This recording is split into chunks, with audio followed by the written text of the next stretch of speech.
Bonjour à toutes et à tous, bienvenue dans le podcast Craft et Blabla. Craft et Blabla est un podcast qui mélange DIY et papotage. Nous sommes Alice et Hortense, copines et passionnées de loisirs créatifs. Ici, 2 thématiques récurrentes, la création et le lifestyle. 2 fois par mois, nous partageons nos inspirations, envies créatives mais aussi nos coups de cœur. Faites chauffer la bouilloire, sortez vos ouvrages et entrez dans notre atelier pour ce moment de partage. Salut Hortense! Salut Alice! Comment ça va?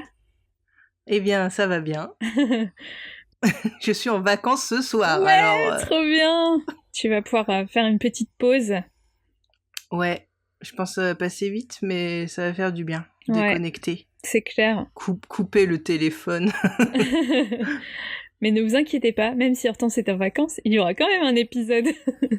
Oui. D'ailleurs, cet épisode devrait sortir quand nous sommes toutes les deux en vacances. Donc, Ouais.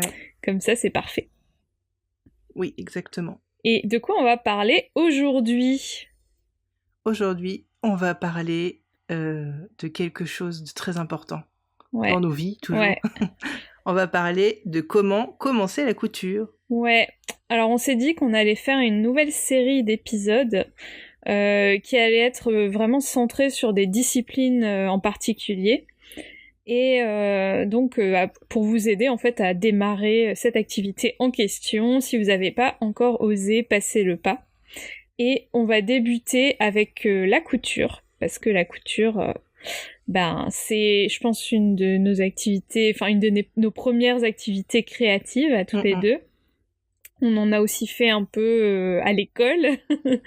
Donc Oui. voilà, je pense qu'on a pas mal de choses à vous raconter. Et peut-être qu'avant de parler un peu technique, on pourrait peut-être évoquer tout ce qui est notre expérience en fait vis-à-vis de la couture, notre ressenti, notre histoire. Donc je vais te laisser la parole pour commencer. La couture. Alors, toutes les deux, on en a fait notre métier, oui et non. Toi, oui, moi, j'ai fait mes études dans la mode.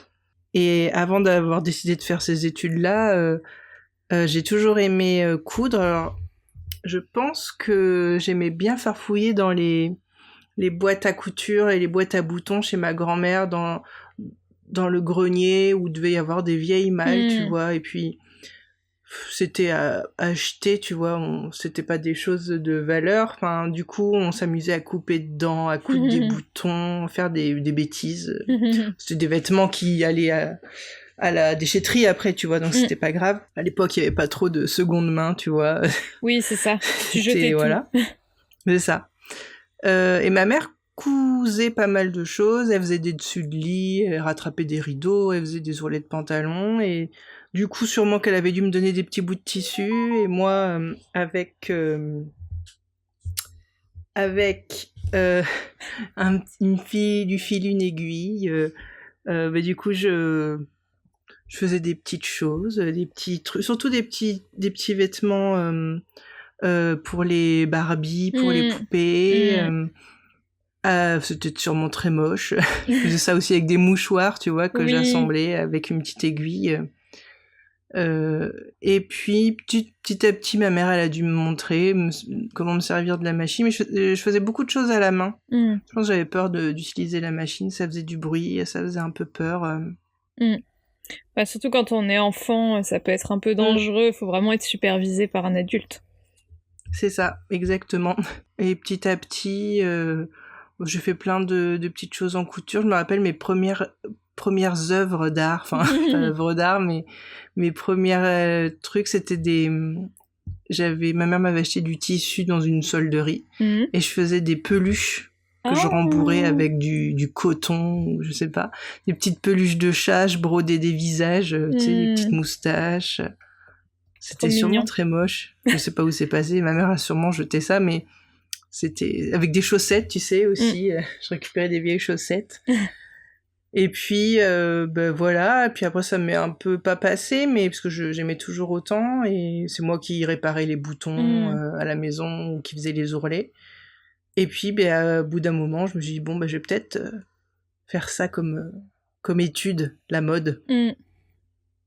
Et après, t'as fait un peu... t'as appris le modélisme et la couture à l'école, c'est ça ?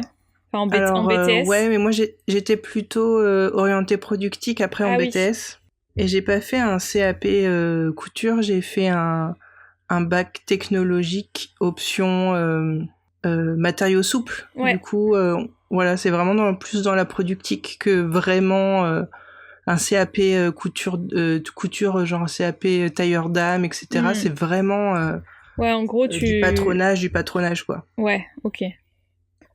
Là, on voyait aussi beaucoup de choses sur la qualité, sur le contrôle qualité, sur le temps, tu sais, déduire un temps, comment calculer les coûts et tout ça. Ouais. Et on faisait aussi du patronage. Coût de revient et tout ça. Exactement. Ok. Et après ça, t'as repris un peu la couture pour les loisirs ou pas du tout? Ouais, j'ai beaucoup fait de couture du coup dans ces périodes-là parce qu'on avait accès aux machines à l'école, du coup c'était cool, tu vois, entre midi et 2 ou le soir, de pouvoir faire, enfin sur des machines pro, c'était plus cool. Ouais, c'est plus fluide. Ouais, exactement. Et puis t'as les presses qui sont là, voilà, tout est installé, t'as les presses qui sont chaudes, t'as pas à faire ça avec ton petit fer à repasser, t'as de la place, t'as les grandes tables.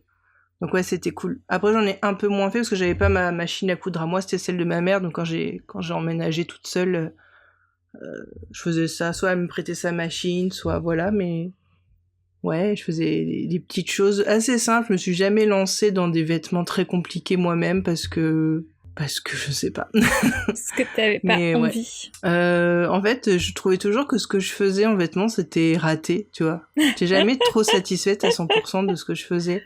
Ouais, je comprends. Mais au début... Surtout dans le vêtement, c'est jamais facile. Puis moi, j'ai pas un physique lambda. Les gens, ils vont s'imaginer, je sais pas quoi, mais je suis grande. Du coup, souvent, les trucs burda, ça va pas, enfin, c'est pas toujours bien coupé pour moi. Ouais. Donc, j'étais toujours souvent déçue. Alors, je faisais plutôt des accessoires ou des petites choses comme ça. Des coussins, de l'ameublement. Ouais. Et maintenant, du coup, t'en es où? Parce que la dernière fois, tu disais que tu faisais pas mal de lingettes, des maquillantes, donc des choses assez simples, en fait, qui sont accessibles aux débutants, quoi. Exactement. Je fais des choses pratiques pour la vie de tous les jours. Là, je vais avoir un iPad avec le travail. Je sais que je vais essayer de me faire une petite pochette, tu vois, pour la protéger. Parce que j'ai du tissu qui traîne, que j'aime bien. J'ai pas énormément, on en a déjà parlé, j'ai pas énormément de coupons de tissu, mais j'ai un coupon de tissu gris avec des petits renards que ma sœur m'a offert. Et j'ai un vieux, je sais plus ce que c'est une sorte de truc de pyjama et c'est de la matière moumoute un peu, tu vois, un peu comme de la peluche. Ouais. Du coup, je vais m'en servir pour faire de l'amorti, quoi. Ouais. Hashtag pilou pilou. Pilou pilou forever. Cool. Ouais, c'est chouette tout ça. Et oui, la couture, c'est souvent un truc un peu... Enfin, faut vraiment aimer ça. J'imagine que tu peux pas faire de la couture si t'as pas aimé ça avant. Toi, tu peux pas débarquer en métier de la mode comme ça sans savoir. Je pense que c'est vraiment un métier passion. Ouais, c'est sûr, quand tu fais des études autour de la mode, je pense qu'il y a souvent un truc avec la couture ou le dessin, en tout cas. C'est sûr. Et toi, raconte-nous, Alice, ta castor. C'est ça. Moi, c'était un peu comme toi. Dans l'enfance, j'ai un peu appris à coudre avec ma grand-mère. Et je faisais aussi des vêtements affreux pour mes poupées. On a tous fait ça, en fait. Ouais, je pense qu'on est beaucoup à avoir fait ça. Et voilà, après je faisais pas que ça comme loisir créatif, mais c'était un des principaux.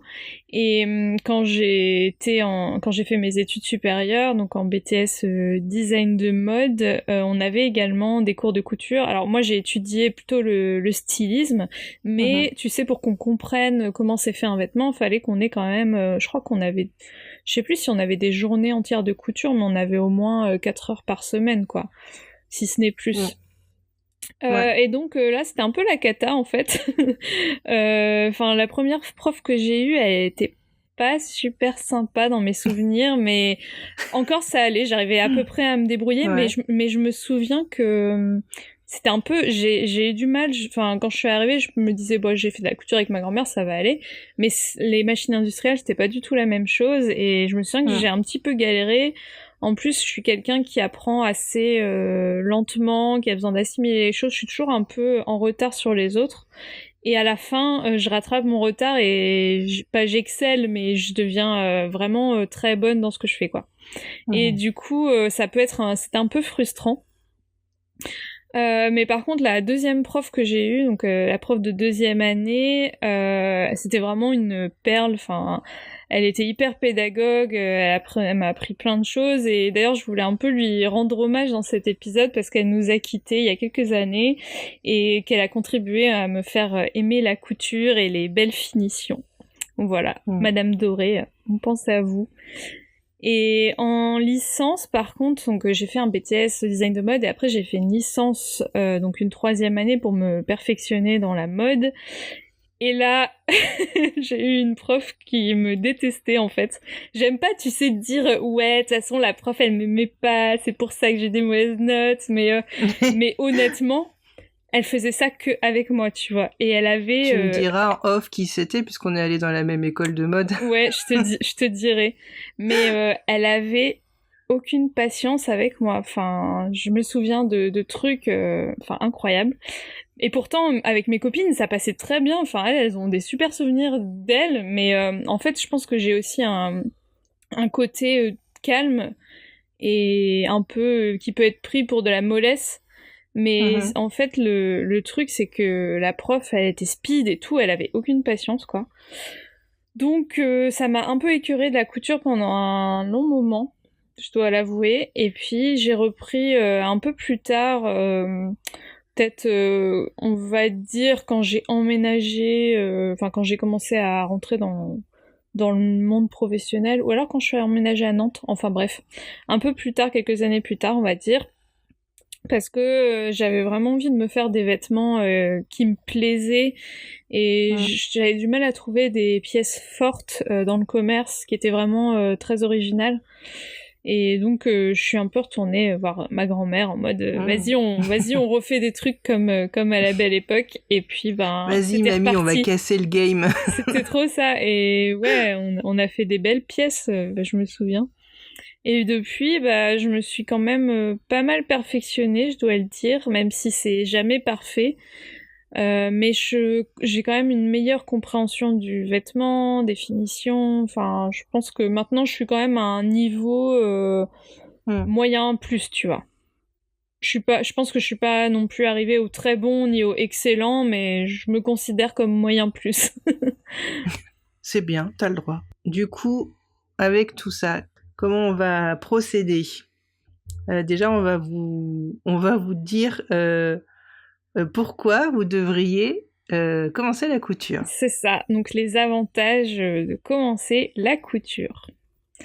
Donc déjà, vas-y, donne-nous. Ouais. Donne-nous la première idée. Déjà, c'est une activité, je trouve, hyper complète. Qui fait réfléchir parce que vous avez à la fois la partie mesure, calcul, quand vous devez un peu modifier des patrons, vous avez quelque chose de manuel, la coupe, vous avez la couture en elle-même, il y a un côté aussi créatif parce que vous allez peut-être pouvoir faire un dessin avant, associer des tissus, des couleurs, des matières. Donc voilà, je trouve que c'est une activité qui englobe plein de petites tâches et qui est super diversifiée.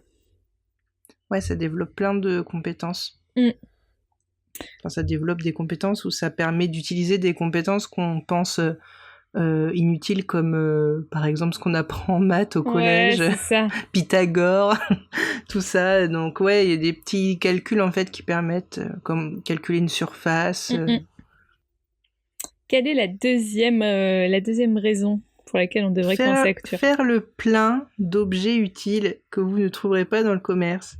Pièces uniques, et puis surtout se réaliser des choses moins chères. Ouais. C'est-à-dire que, par exemple, typiquement, les lingettes démaquillantes, c'est cher dans le commerce, et si on les fait soi-même, on peut en faire plein, puis en plus, c'est des petites idées cadeaux. Et surtout, alors moins cher, ça dépend, parce que ça peut revenir cher, un beau tissu chez le magasin de tissus, mais c'est sûr que si on parle d'une pièce, par exemple...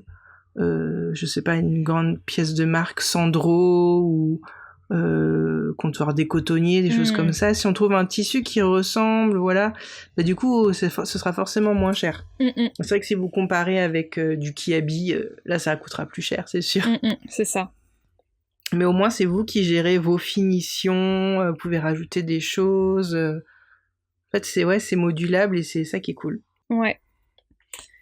Et la troisième raison, je dirais que c'est une activité ancestrale, mais qui est vachement revenue à la mode depuis quelques années.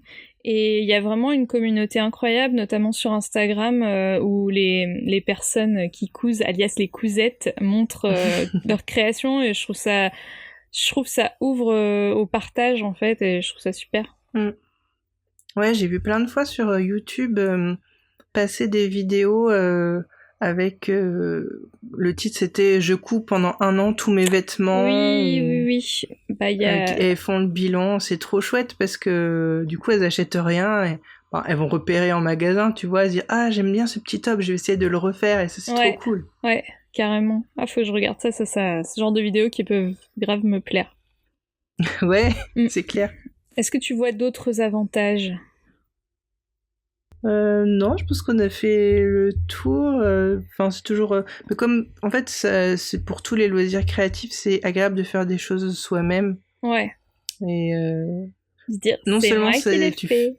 Ouais, c'est ça. Mais non seulement tu fais une activité, et en plus t'en as les bénéfices parce que l'objet, le vêtement, bah tu peux l'utiliser et c'est agréable, tu vois, de se dire ça. C'est clair. Bon, par contre, on va pas vous cacher qu'il y a aussi des inconvénients.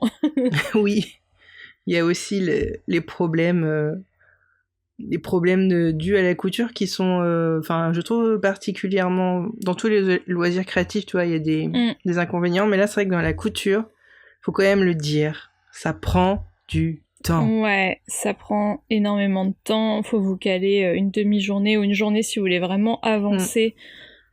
Sur votre projet, surtout les pièces de vêtements, parce que t'as la partie, si admettons vous partez d'un patron, faut quand même l'adapter à votre taille, donc il y a toutes les modifs à faire. Ensuite, couper, si vous faites un prototype, couper un prototype, la coupe, la couture, les finitions, la coupe et enfin bref, il y a plein de tâches différentes, donc c'est un peu ça qui peut être frustrant.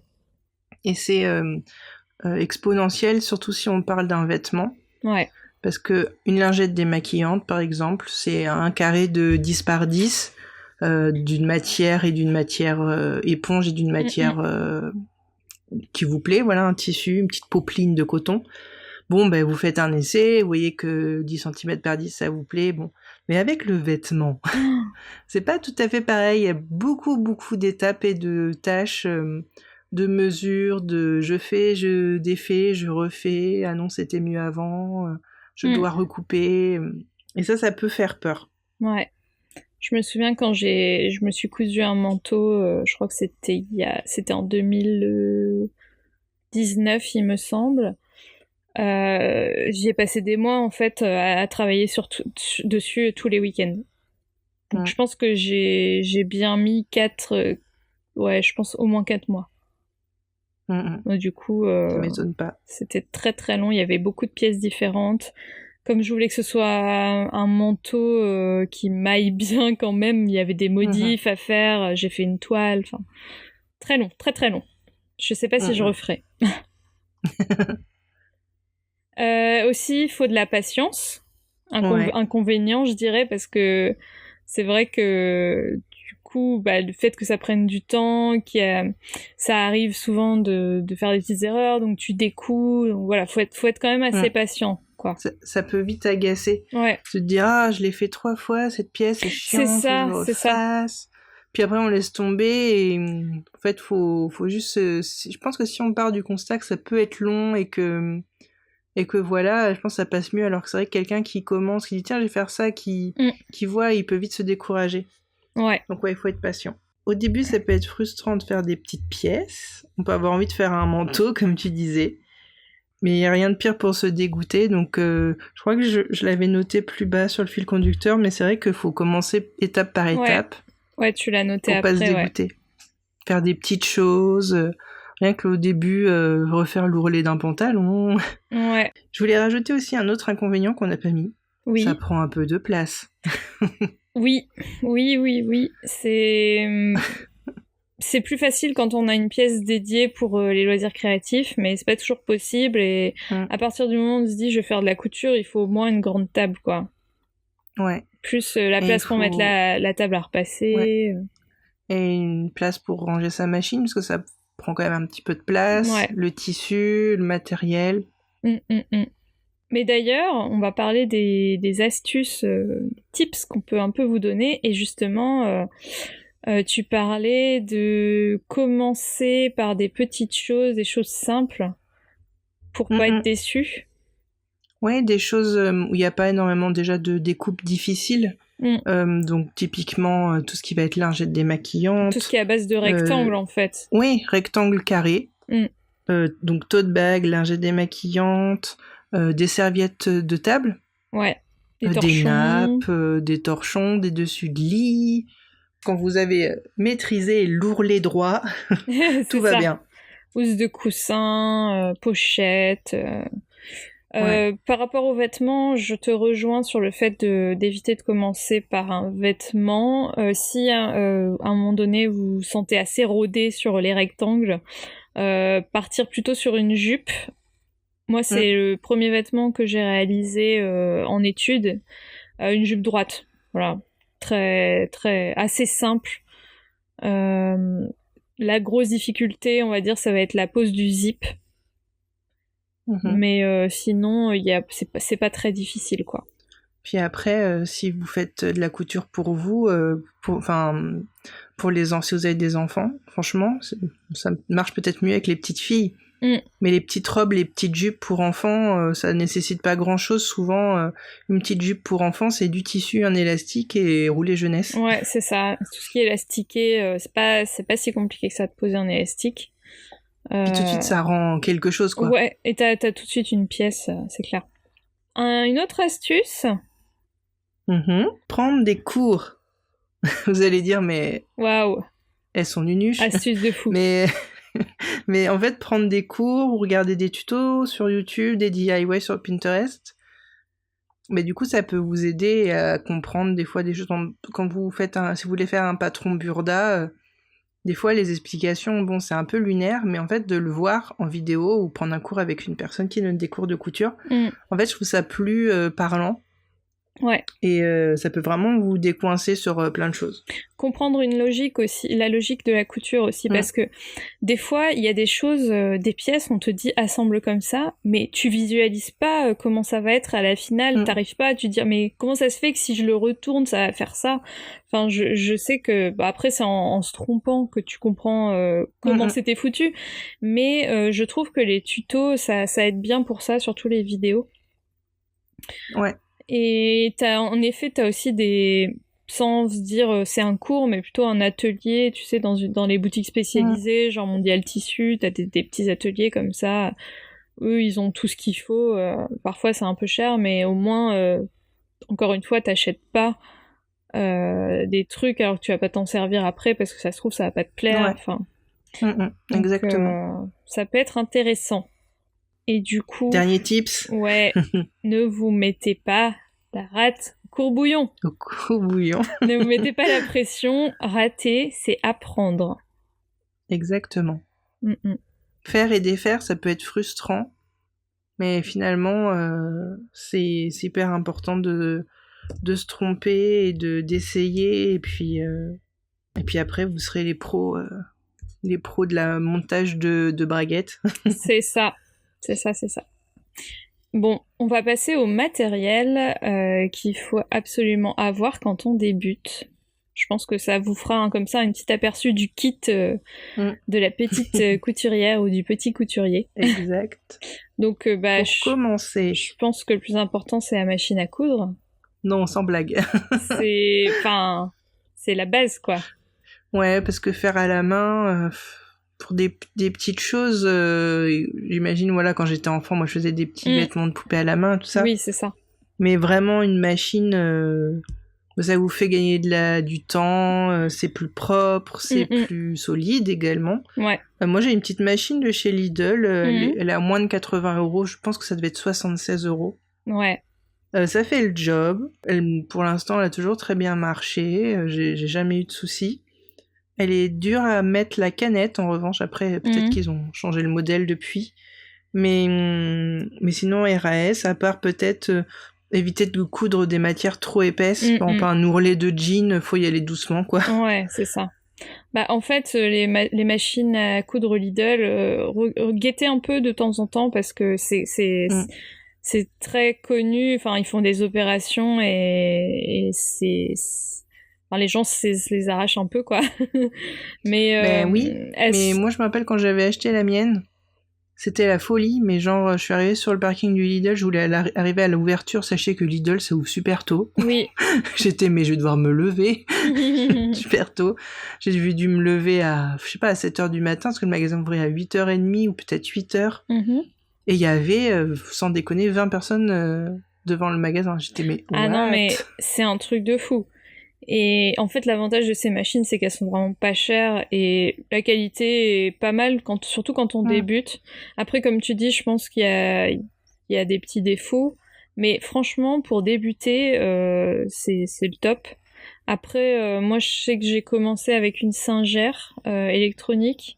Et comme tu dis, alors elle était quand même de meilleure qualité que celle de chez Lidl, mais tout ce qui était un peu épais, je l'ai un peu bousillé à faire des trucs en fausse fourrure et tout. Enfin, je pense que celle-là, la nouvelle que j'ai, enfin la nouvelle, ça fait plusieurs années que je l'ai, c'est une Janome, qui s'appelle la Easy Jeans, et là pour le coup elle peut vraiment coudre c'est une très très bonne machine, parce que Janome c'est les machines à la base industrielles, mais ils font aussi des machines un peu pour les particuliers, et du coup c'est vraiment une technologie c'est les meilleurs quoi en termes de machines à coudre. Et moi la Easy Jeans, j'en suis super contente, et en effet elle peut coudre quand même des grosses épaisseurs, j'avais vu jusqu'à 7 épaisseurs, tu vois. Ah ouais. Donc c'est pas mal. Ensuite, il vous faut des bons ciseaux. De qualité. De qualité. Pourquoi ? Alors, de qualité ou non, moi je me rappelle, j'avais acheté des ciseaux de couture à Ikea. Ouais. Que j'ai toujours et qui marchent très bien. Mais surtout, ce qu'il faut, c'est en prendre soin et ne rien couper d'autre que le tissu. Alors ça, je suis intransigeante là-dessus. On coupe pas du papier avec des ciseaux pour le tissu. Et ouais, c'est vrai que faut en prendre soin, faut les faire affûter de temps en temps. Je sais que sur le marché où on va, il y a un petit camion avec un mec qui affûte des couteaux, des ciseaux. C'est vrai ? Ouais. Comme à l'ancienne. Ouais. Donc, n'hésitez pas. Je pense qu'après, vous trouverez en centre-ville aussi des boutiques qui font ça. Mais ouais, pour en prendre soin, n'hésitez pas à les faire affûter de temps en temps. Yes. Sinon, un petit coupe-fil. Ouais. Un petit coupe-fil, pas un découvite, je parle d'un petit coupe-fil à ressort. C'est hyper pratique. C'est une genre de petite cisaille en fait. Ouais, une petite cisaille. Il y a un petit rond pour mettre son petit doigt. Je sais pas pourquoi il y a ça. Et il y a juste à appuyer dessus et c'est hyper précis. Les lames sont fines et ça permet de couper près et dans des petits endroits. Moi, je trouve que c'est assez pratique. Et ça peut servir de découvite aussi, parce qu'il faut faire attention, parce que du coup la lame est tranchante, mais le découvite c'est bien, mais ça sert qu'à ça, alors qu'avec un petit coupe-fil, quand on a un petit peu l'habitude, on peut se débrouiller. Ouais, d'ailleurs on peut parler rapidement du découvite, comme son nom l'indique.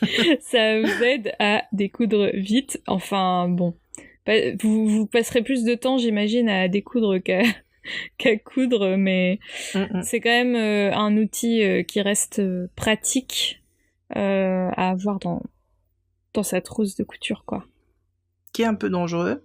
Ouais, faut faire gaffe, mais en fait c'est une genre de tige. C'est une lame. Ouais, c'est une genre de c'est un petit outil avec une lame au bout, et du coup si vous avez cousu quelque chose et que c'est raté, vous pouvez coupez le fil rapidement et après vous coupez le fil à 2 extrémités et après normalement vous avez qu'à tirer.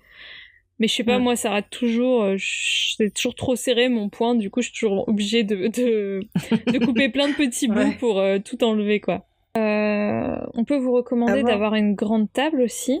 Ouais. Bon, ça après, c'est si vous avez la place et si vous avez une grande table, mais c'est vraiment bien pour pouvoir étaler son tissu et le couper proprement. Parce que par terre, ça fait mal au dos et aux genoux. Assis par terre. C'est Pardon. Ça. Louisie Joseph sort de ce corps. C'est le prochain épisode, ça. Mais ouais, y a quoi encore? Des petites épingles. Oui, les petites épingles. Pinces. Alors les épingles avec des petites, soit des épingles de couturier ou alors des petites épingles avec des petites têtes colorées, mais vraiment c'est vraiment quelque chose qui est pratique pour coincer son tissu, pour pouvoir le coudre pour pouvoir assembler proprement. Ouais. Et j'ai vu aussi des petites pinces, des toutes petites pinces en plastique qui permettent de pincer le tissu. J'ai vu ça, j'ai jamais essayé, mais sur le principe c'est tout à fait ok, ça doit être super pratique. Ouais, surtout avec des tissus, tu sais, qui glissent un peu, je pense. Ou qui sont trop épais pour que tu les épingles, ou tu sais, des faux cuirs, des choses comme ça, parce que quand tu mets une épingle, ça fait un trou dans la matière, c'est pas top. Exact. Donc ça peut être pas mal. Un guide aimant. Donc c'est un genre de gros aimant, mais vraiment de la forme des aimants, comme on voit dans les dessins animés, là. Enfin, moi, celui que j'ai, c'est un U comme ça. C'est un fer à cheval? Ah non, le mien, c'est un guide aimant, c'est-à-dire c'est un aimant.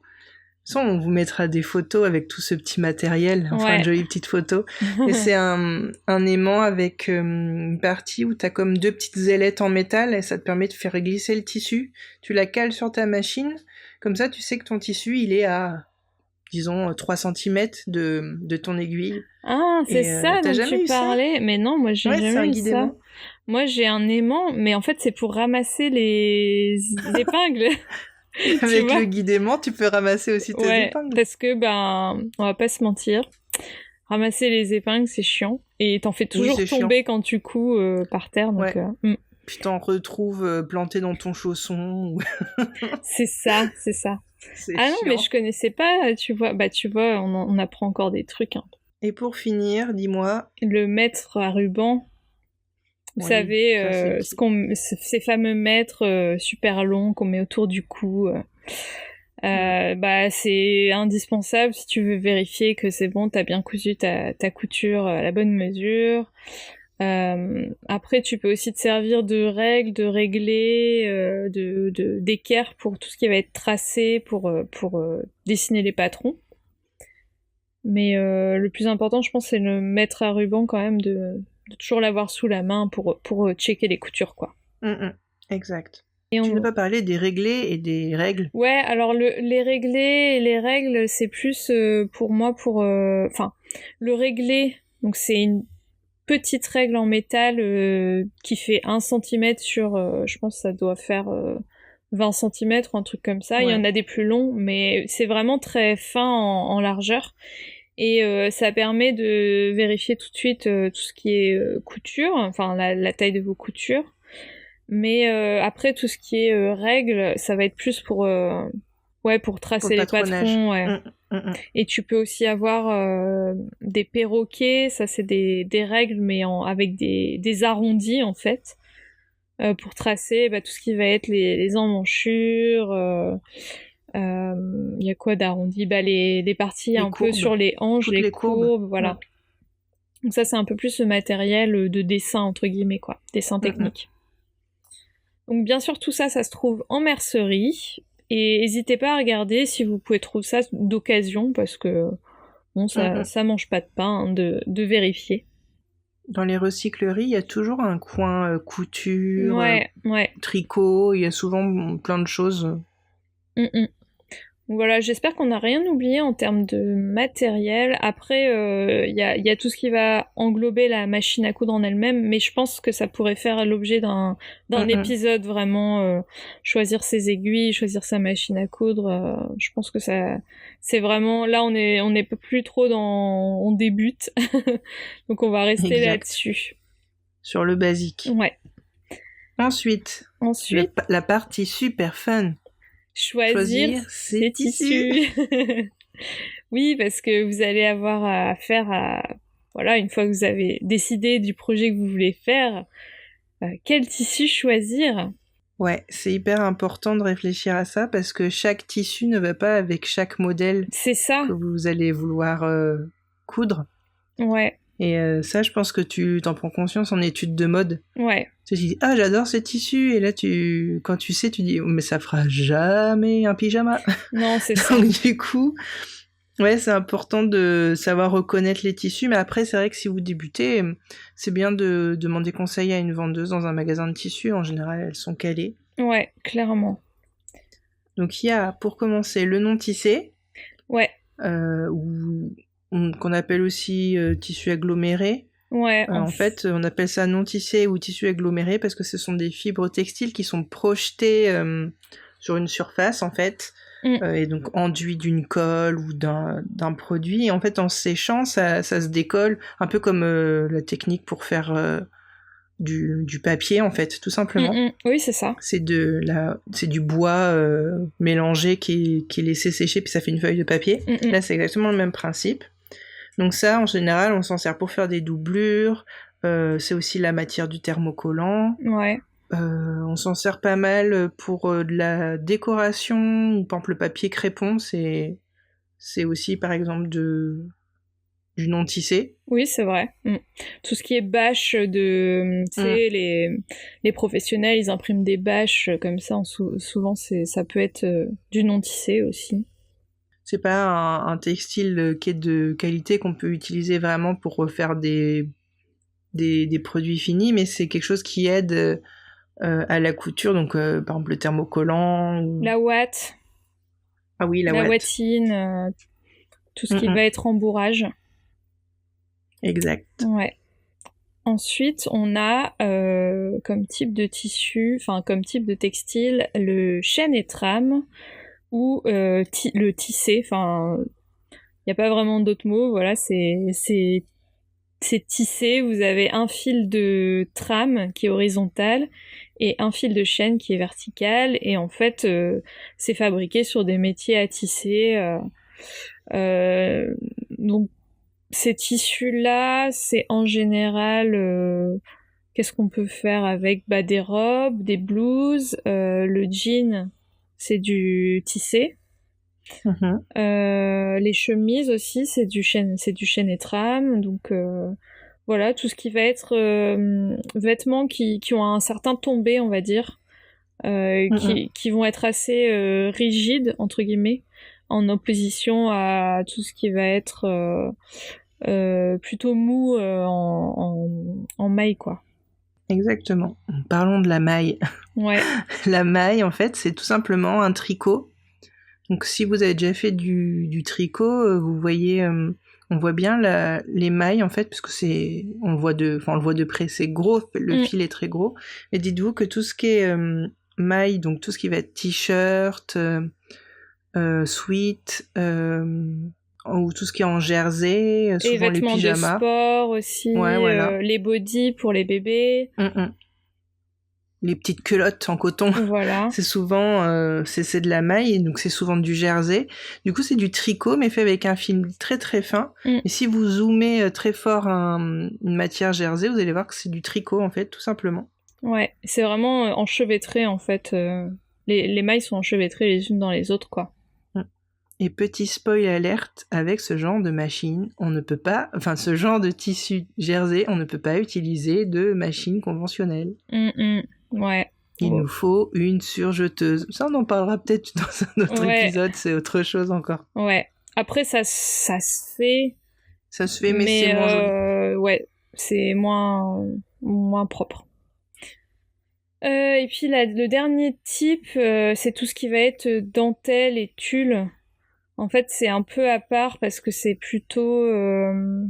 c'est pas tissé, c'est pas non tissé, c'est pas vraiment de la maille. C'est vraiment plus du... Est-ce que c'est fait comme du jacquard? Non, c'est du point noué, c'est du... La dentelle, ouais, c'est un mélange entre le crochet et... C'est du nouage de point, je crois. Ouais, oui, je pense que la définition, c'est ça. C'est vraiment à part. Ouais, donc après, tout ce qui est dentelle, c'est utilisé, on connaît beaucoup la dentelle pour les robes de mariée, bien sûr. La lingerie. La lingerie. Le tulle, c'est utilisé pour les robes un peu... les jupes un petit peu princesse, très bouffantes, les tutus, les choses comme ça. Et puis tout à l'heure je parlais aussi du jacquard, donc ça c'est encore une autre technique de métier à tisser, mais qui est plus en fait avec un travail de carte. Je sais pas trop comment expliquer. En gros, la machine à tisser, elle a des cartes qui correspondent à des motifs. Et en fonction de ça, ça va tisser des motifs en fait, tout simplement sur votre tissu. Et du coup, c'est un peu le principe du pixel en fait. Ouais, c'est ça. Le jacquard, t'as 2 couleurs. Je sais pas si tu peux avoir beaucoup plus d'autres couleurs que 2. Sûrement, mais ça devient compliqué. Mais en gros, c'est 2 couleurs et le fil est mis en avant à certains endroits pour créer un motif en fait. Ouais. Par contre, je crois que j'ai dit tisser, mais je pense que c'est tricoter en fait. Peut-être. Parce que, tu vois, le jacquard, on parle de jacquard, ça peut être... Pour le tricot, on en parle aussi. Voilà, pour le tricot en jacquard, tout ce qui va être, par exemple, les pulls irlandais. On dit que c'est du jacquard, mais je sais aussi qu'il y a eu toute une tendance un peu des vestes, un peu style Chanel chic, mais avec des motifs comme ça en jacquard, un peu rembourrés, et du coup, ça c'était encore un autre type de jacquard. Voilà, je pense qu'on a fait le tour un peu des différents types de tissus. Tu veux donner des petits exemples pour chaque matériau ? Ouais, comme on disait, tout ce qui est maille, c'était les t-shirts, les leggings, le chêne et trame, ça peut être robe, blouse, tote bag.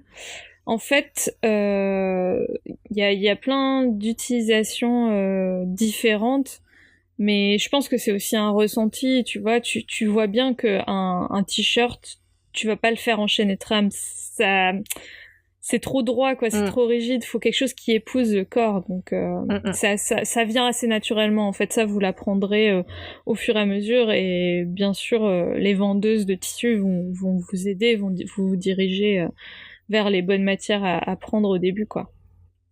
Exact. Et je voulais parler aussi, alors je savais pas trop où le mettre, mais de tout ce qui va être doublure. Donc une doublure d'un vêtement, c'est un tissu qu'on met en général en dessous du tissu qui est visible.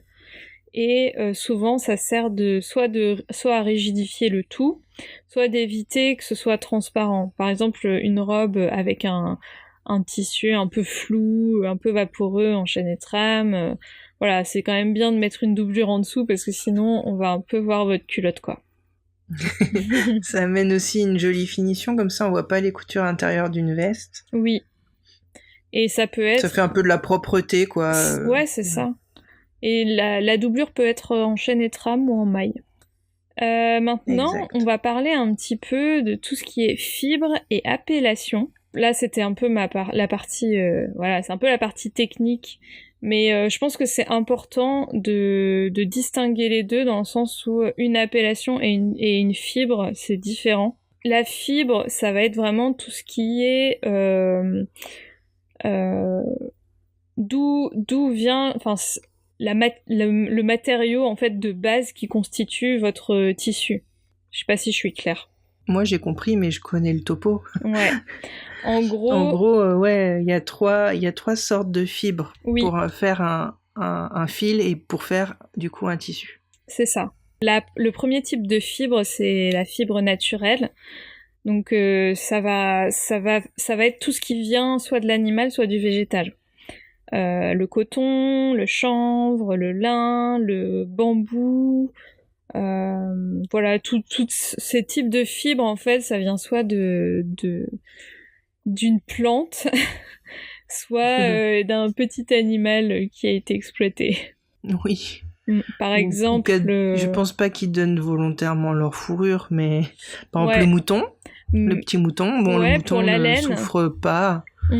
En général, il souffre. Enfin, je pense que c'est pas une partie de plaisir, parce qu'ils doivent avoir un peu peur du bruit de la tondeuse, mais ça leur fait du bien parce qu'après ils ont moins chaud. Mais rien que la soie, tu vois, la soie, ça vient du bombix du mûrier, c'est une genre de larve qui se transforme en papillon, je crois. Oui, c'est un papillon. C'est ça. Et en fait, le fil de la soie, ça vient de leur cocon. Donc voilà, il existe plein d'élevages pour tout ça. Donc voilà, tout ce qui est fibres naturelles, ça vient soit de l'animal, soit du végétal. Ensuite. Les fibres synthétiques. Ouais. Bon là, synthétique. Le pétrole. Bah oui. En fait, tout le polyester, polypropylène. Tout ce qui commence par poly, en fait. Ouais. En fait, ça, alors c'est pas non plus pas diaboliser les fibres synthétiques, même si ça peut pas être franchement beaucoup valorisé, même si par exemple des fibres synthétiques on en connaît qui peuvent être recyclées, comme par exemple on sait qu'on fait des polaires, vous savez, les vestes polaires à partir de bouteilles en plastique. Donc voilà, c'est recyclé, retraité. Après, la différence entre les deux, enfin pourquoi ça a été créé, tous ces tissus-là, c'est clairement le coût, le prix. Ils sont Puis la ressource. La ressource, c'était plus simple à produire. Donc voilà, c'est ça qui fait la différence. Donc on peut dire que tout ce qui est synthétique, c'est entièrement façonné par l'homme en fait. Et ça vient c'est des dérivés du pétrole. Et la dernière case, c'est dernier type de fibre, c'est ce qui est artificiel, donc il y en a pas énormément, mais c'est ce qui est travaillé, c'est en partie... Il y en a de plus en plus. Ouais, c'est en partie travaillé par l'homme, en fait.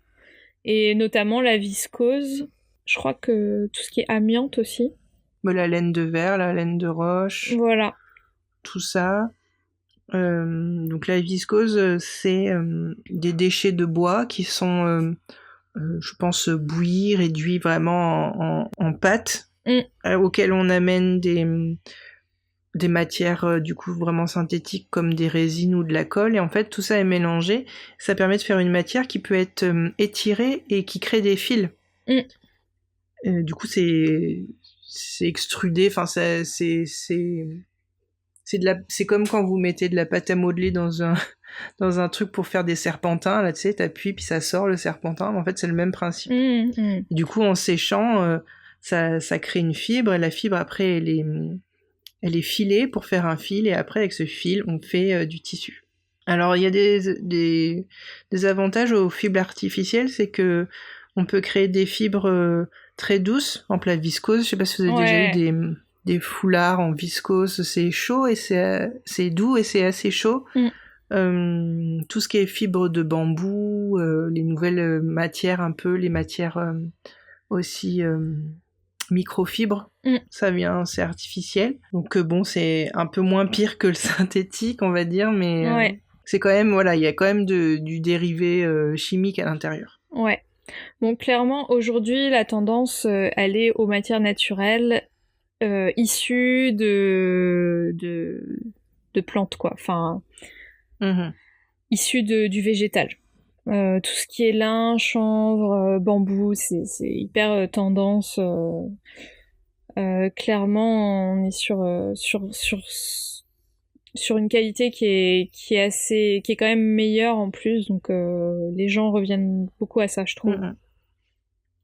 Et en fait, on va parler maintenant des appellations, parce que du coup ça vient un peu compléter la partie fibre.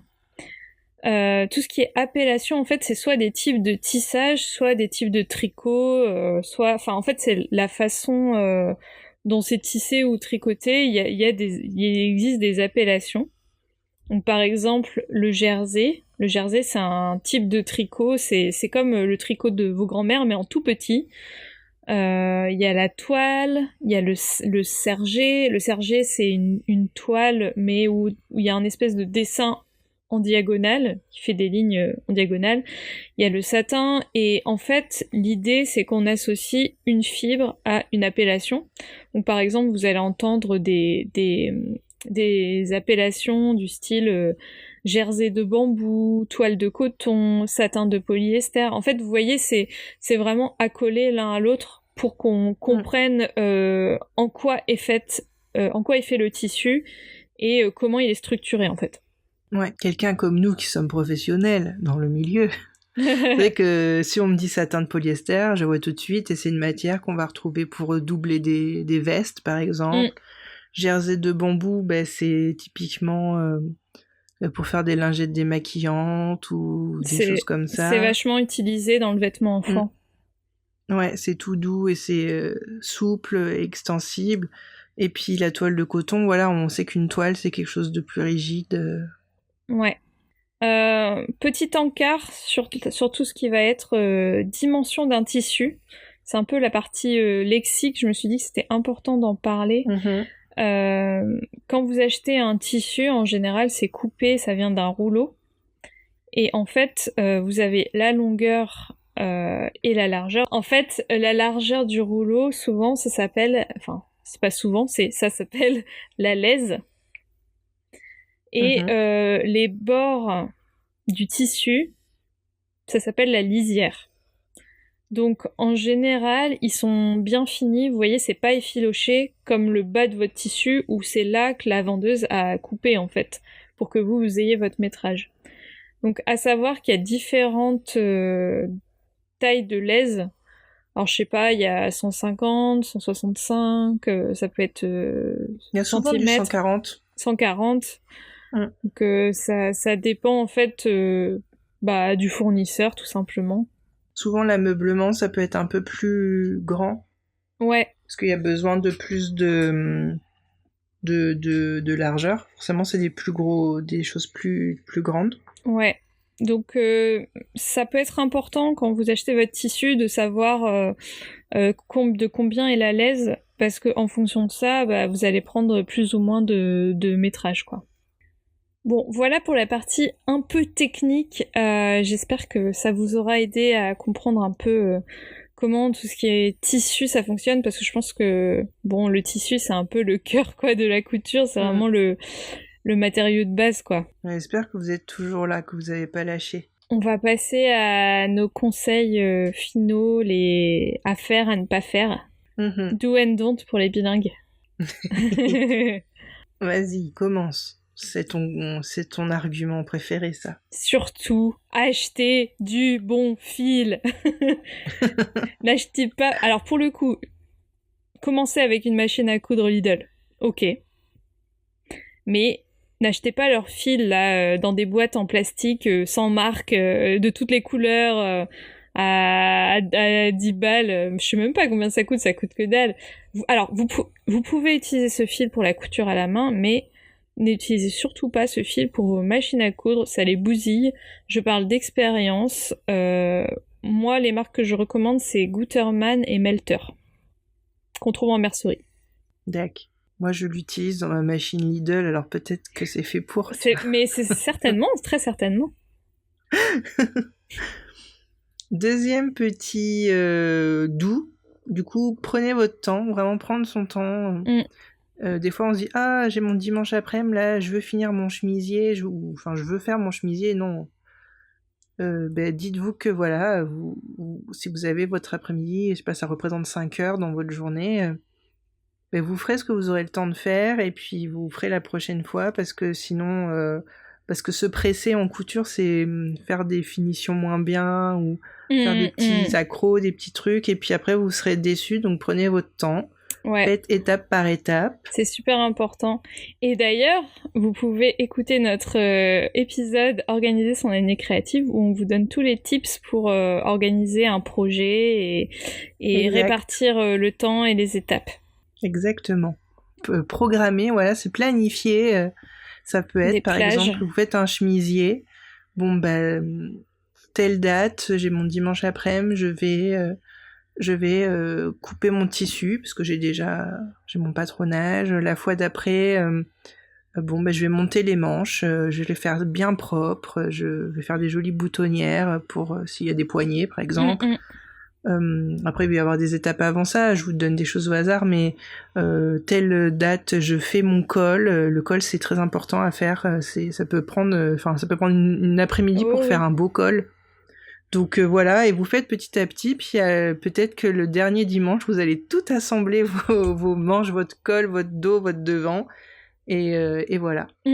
Et même, je pense qu'on peut réserver 1 heure ou 2 à couper tous les fils, faire les finitions, à coudre les boutons. Repasser, quelle horreur.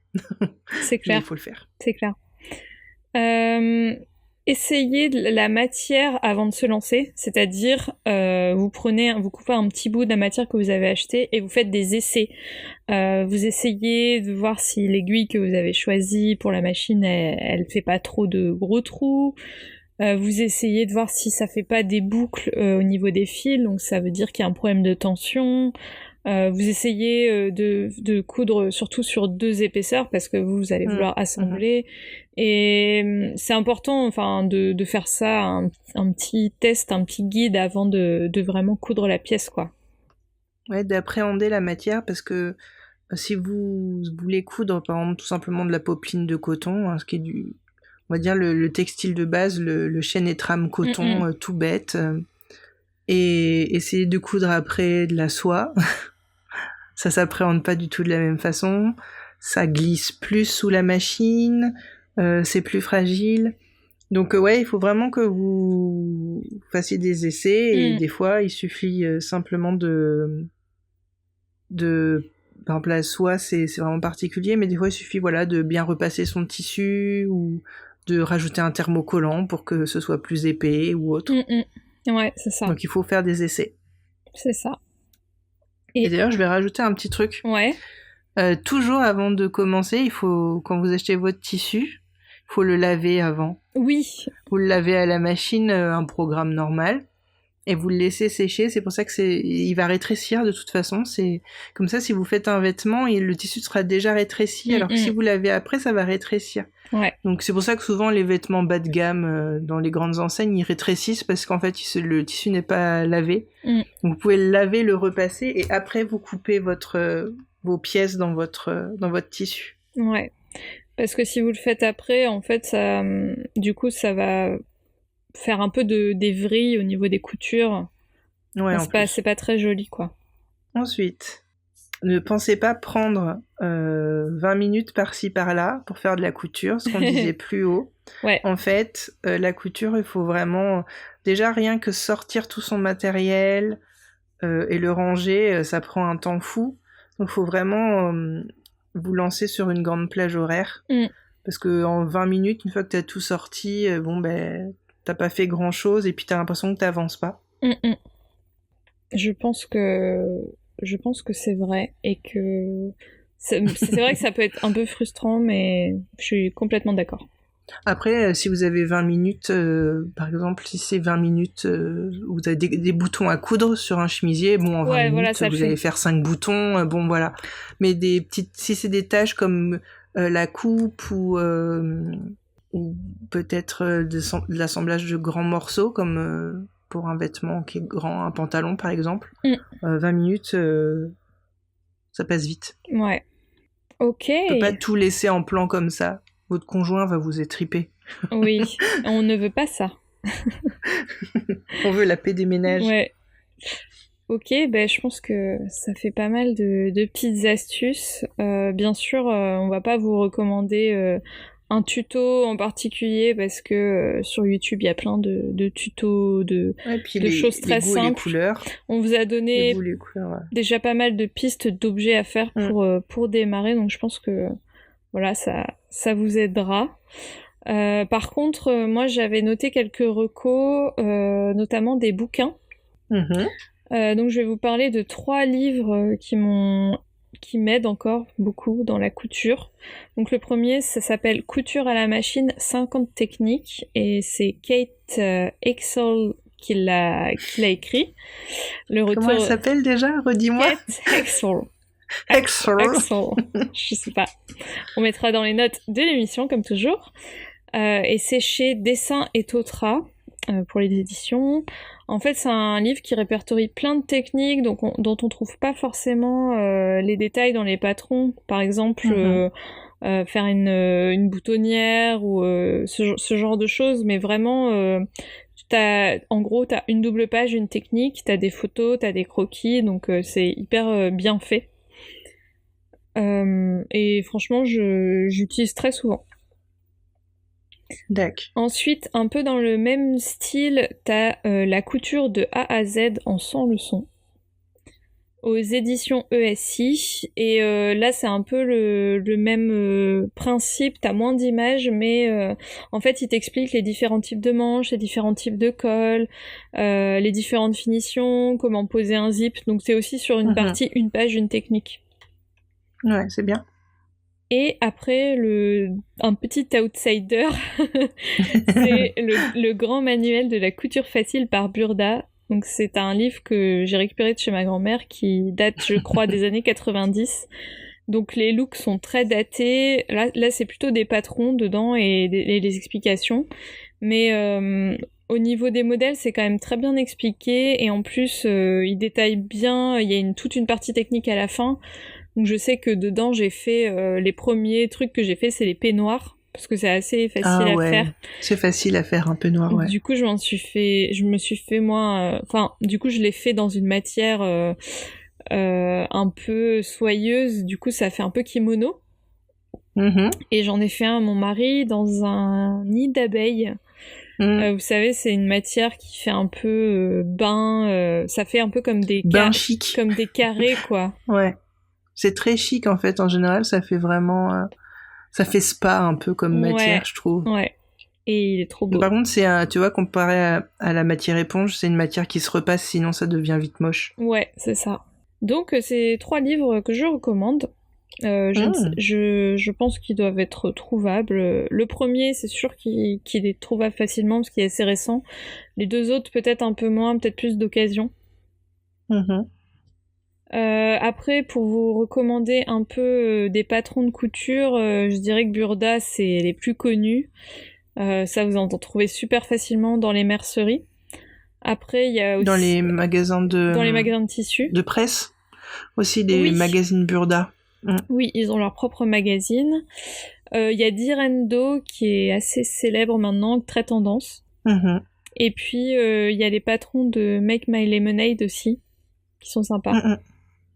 C'est vrai. Après, je sais que quand j'avais fait le salon à Paris de loisirs créatifs, il y avait beaucoup de nouvelles marques de patrons. Je savais pas qu'il y en avait autant. C'est vraiment un truc qu'elle vend en poupe, quoi.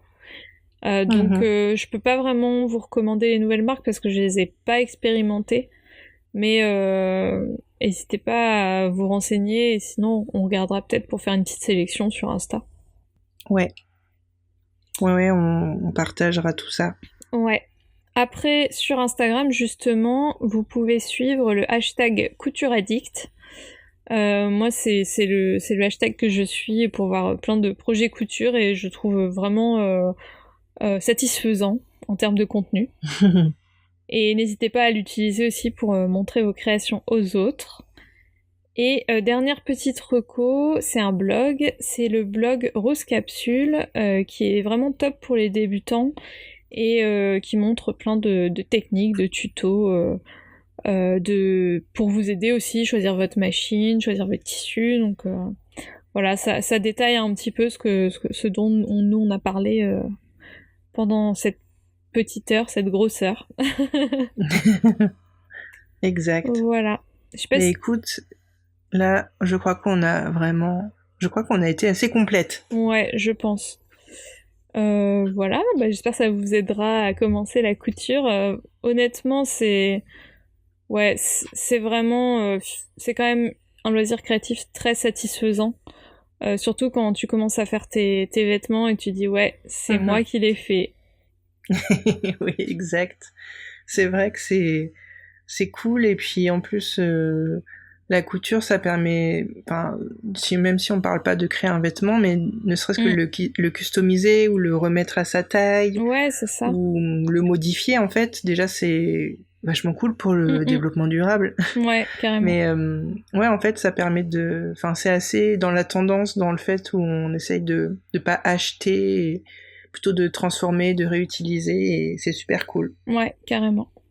Eh ben merci Alice, c'était vraiment sympa de revoir toutes ces cours de couture sur les matériaux et tout. Ça m'a replongé dans des souvenirs d'études. Je pense que la couture fera certainement l'objet d'autres épisodes parce que c'est tellement large comme discipline qu'on peut en parler de plein de façons différentes. Et j'espère qu'on pourra peut-être recevoir des expertes sur ce sujet. Ouais. Mais n'hésitez pas d'ailleurs si vous avez des idées d'épisodes, de choses que vous voulez qu'on développe. Ouais. Après, même si on n'est pas calé, on peut faire des recherches et vous parler de plein de choses. C'est toujours intéressant, je pense, d'avoir l'avis aussi d'autres personnes qui sont vraiment experts dans une discipline. Donc nous, on serait ravis d'accueillir des gens pour parler de ça. Ouais. Bon, voilà, je pense qu'on a fait le tour. Oui, nous allons conclure. Ouais. Surtout. Merci d'avoir écouté cet épisode un peu long et technique. Surtout, pensez à nous laisser une petite note sur Spotify ou sur Apple Podcast. Vous pouvez partager vos impressions sur l'épisode sur Insta, je vais y arriver, sur Insta et Facebook, en message privé ou en commentant la publication dédiée. Et on vous souhaite de passer une belle journée, soirée, / bon dimanche, selon quand vous écoutez cet épisode, et on vous dit à bientôt. Salut. Salut. Merci d'avoir écouté ce podcast. Vous pouvez d'ores et déjà nous suivre sur les différentes plateformes de podcast, mais aussi sur Facebook et Instagram @craftetblabla. Les liens sont à retrouver dans les notes de l'émission. À très vite!